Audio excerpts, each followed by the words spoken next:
It's that time of year again where I try out all the new seasonal shows and try not to pass out from all the mid, which is kinda how I feel about the first show of the season, Ahiru no Sora. On the one hand, it doesn't necessarily do anything wrong, the characters all have clear motivations and goals, and the ball play at the end has some pretty nice cuts, even though most of the overall artwork is kinda meh. On the other hand, it also feels like a lot of shonen sports tropes got smashed together without much thought. Character with lots of skill is underestimated because of his height, delinquents have taken over the club room, love interest is on the girls' team. These tropes are fine in theory, but the way they're combined here makes it kinda disjointed and doesn't let the characters have as much chemistry as they need. I might stick around for another episode or two to see if it gets more cohesive, but I doubt it'll go anywhere. Man, it kinda sucks that Gainax has been splintered into more pieces than Zenitsu's self-esteem, cause this show has like one good joke and the rest is super boring. At least Hulaing Babies had some artistic ambition. Next. Well, hello, New Aqua. How are you today? Much like its predecessor from the same author, Kemonomichi excels at taking isekai tropes and turning them on their heads in hilarious ways. I was laughing non-stop from start to finish, the characters are super endearing, and it feeds my ever-present need for cat girls, wolf girls, and girls in general. And if you're hankering for the opposite gender, don't worry, this one's got you covered. My only major concern is that the character designs come off as kinda stiff sometimes, but hopefully they'll be able to exhibit some great physical comedy in spite of this. Well, hello, other New Aqua. How are you today? I wouldn't say Shinchou Yuusha is as clever as Kemonomichi, though making the summoner the central character instead of the summon is a nice touch, but this is more than made up for by its execution. The voice acting is incredible and goes a long way in giving these characters some strong chemistry, and the simpler and more pliable character designs lend to some strong action cuts and insanely humorous bouts of comedy. I'm genuinely amazed that we got two solid isekai comedies back to back, and it actually gives me hope for future titles. Is what I wanted to say, but Day 1 tries to pull an isekai hat trick with Ascendance of a Bookworm and unfortunately crashes right into the first hurdle. The opening scene looks like it was edited by a blind monkey, and the contrast in color palette between the cool browns of the room and the hypersaturated blues of the characters actually made my eyes hurt. Then we get this line about how the MC's obsession with books is clearly abnormal, but all the stuff she does is just stuff that people who like books normally do, and everything just started feeling kinda pretentious after that, so I'm giving it a hard drop. Well, it's nice to see that Kirito is getting a break from all the suffering to engage in a light-hearted romance anime. Now the only one suffering is me, because I had to watch it. This is easily one of the most plastic and artificial looking anime I've seen in a while, and it's kinda creepy how shallow it is. Also, yes, we get it. Japanese names can have cool meanings. You don't have to explain the kanji for every single fucking character. Next.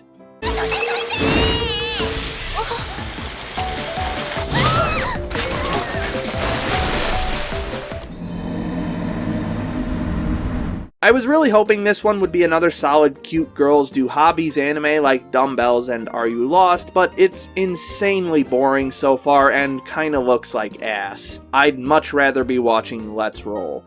Also, Alfredo-chan best girl, don't at me.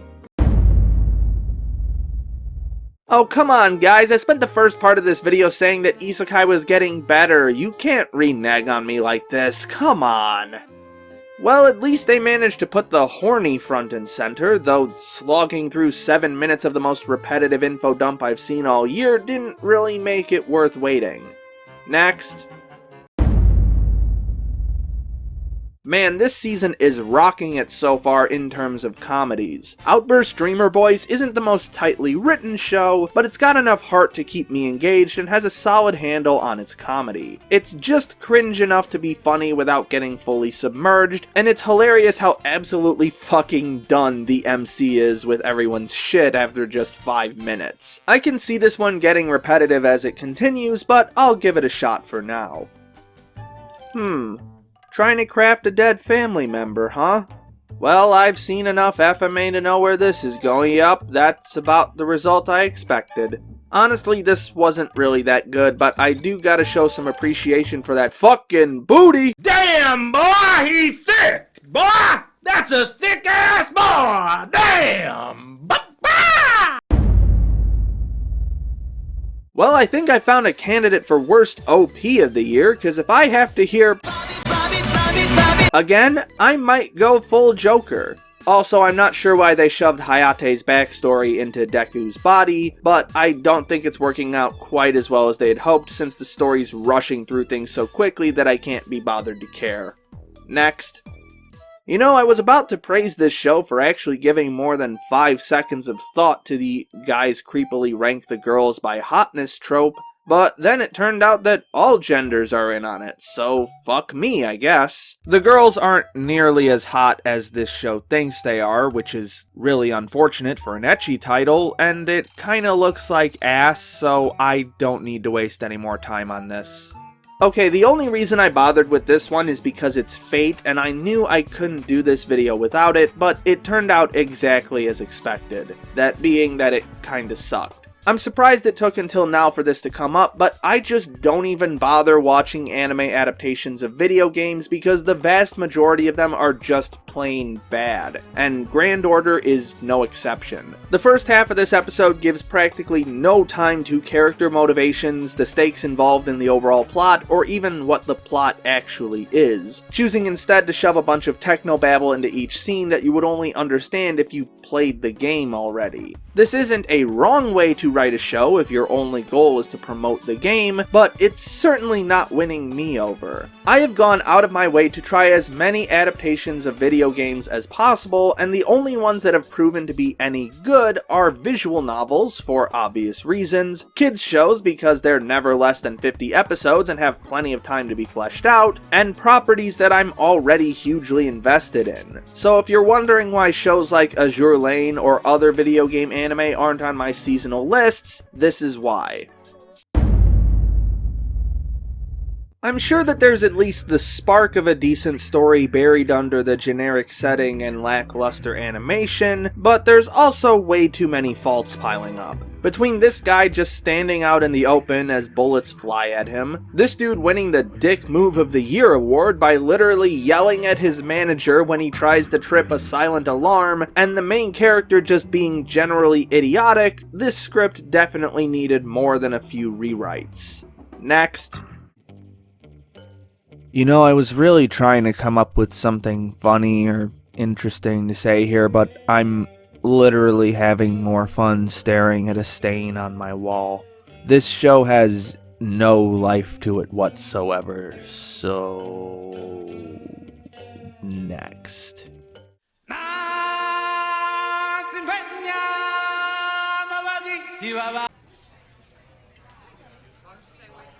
Once again, this season is absolutely rocking it in terms of comedies. I was expecting some kind of a Gretsuko knockoff, but this felt surprisingly fresh and hilarious, though I do wish it relied less on its mediocre 3D models and more on its fantastic 2D animation, because the latter is so much more expressive than the former. Also, this toucan is an absolute piece of shit, and I love him for that.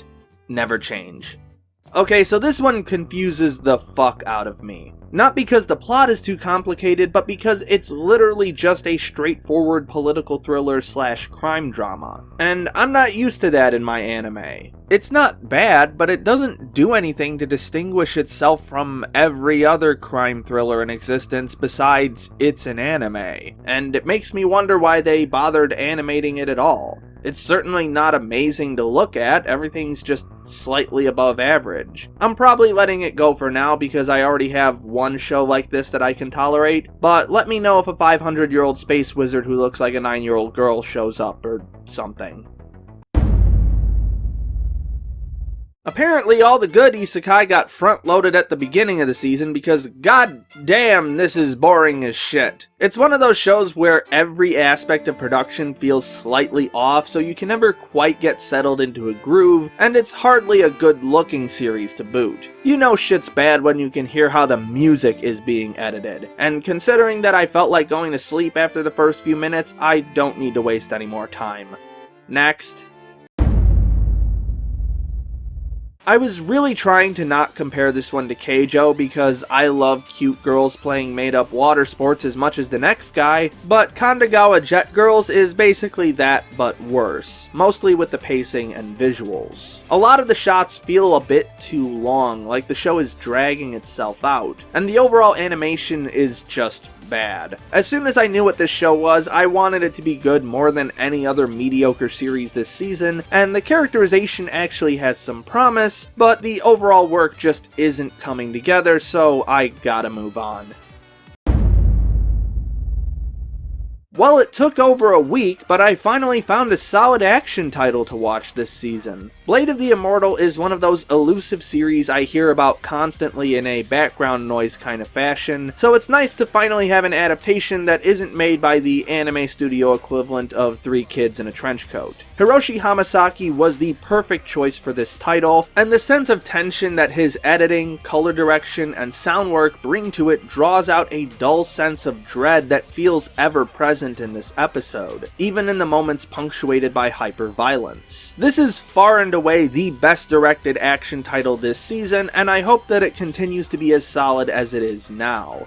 Up next, we have one of the few new series with any hype around it this season, and it definitely delivers. Incredibly strong characterization right away, and a clear yet complex train of narrative and emotional logic make this setting feel very real despite its bizarre nature. In terms of production quality, I wouldn't say it's on the same level of its studio counterpart, Land of the Lustrous, but I'd still rank it among the better full CG stuff I've seen. Most of my problems are fairly nitpicky, like the occasional stillness, switching between CG and 2D without clear purpose, and some mild frame rate issues. But again, these are nitpicks. It has a strong sense of directorial expression that takes it well beyond just adapting the manga line for line, which is something I feel compelled to praise more and more, and the sense of tension amongst all major cast members stays constant throughout this episode. This has anime of the season potential, and I'm very anxious to see more. Well shit, this one certainly didn't waste any time. Swords flying from the word fucking go is a hell of a way to start an action title. A shame the rest of the episode is horribly generic and unengaging. Like, did we really need an internal monologue about what mana is? It's a fucking anime. That's like explaining what fire is. Pointless. Next.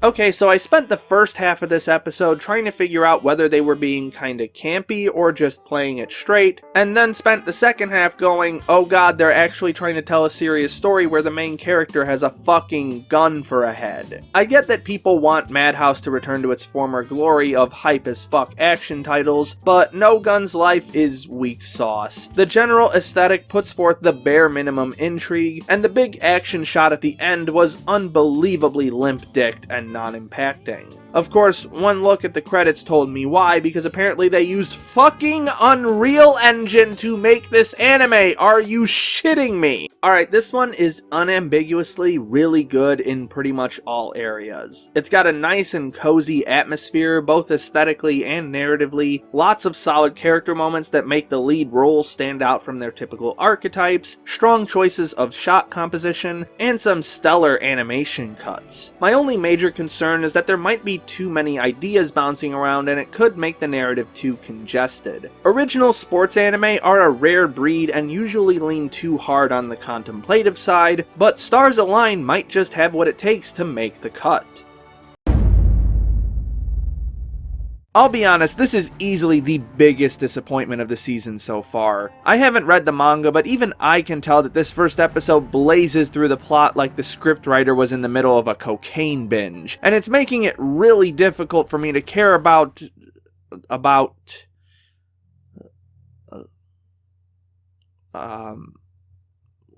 what was I talking about?